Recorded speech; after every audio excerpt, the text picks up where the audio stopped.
સમાજમાં જ્યારે શિક્ષણ આવે ત્યારે સમાજનો ઉદ્ધાર અને કલ્યાણ થાય, સમાજ આર્થિક રીતે ખૂબ આગળ વધે અને સમાજ સુખી અને સંપન્ન બને.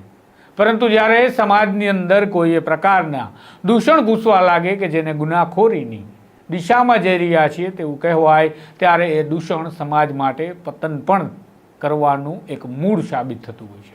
ત્યારે પાટીદાર સમાજના એક સુરતના કાર્યક્રમમાં સુરતના સરથાણા પોલીસ સ્ટેશનમાં ફરજ બજાવી રહેલા મહિલા પીએસઆઈ ઉર્વિશા મેંદપરાએ પટેલ સમાજના યુવાનો માટે અને મહિલાઓ માટે ઘણી વાત કરી. મહિલાઓ માટે તેમણે કહ્યું કે દરેક પરિવારે પોતાના ઘરની મહિલાઓનું સન્માન કરવાનું અને સમજવું પડશે કે બાળક માત્ર પેદા થાય છે ત્યારે રીલ મૂકવાથી કંઈ નથી થતું, પરંતુ જ્યારે તે 20, 21 કે 22 વર્ષનું થાય ત્યારે એ દીકરીને પૂછો કે તારા સપના શું છે. ખૂબ સારી વાત કરી છે, ખૂબ લાંબી વાત કરી, પરંતુ આ વિડીયો અહીંયા પૂરો બતાવવું એ શક્ય નથી, કારણ કે યુટ્યુબની પોલિસી પ્રમાણે કોપીરાઇટ સ્ટ્રાઇક આવી શકે છે.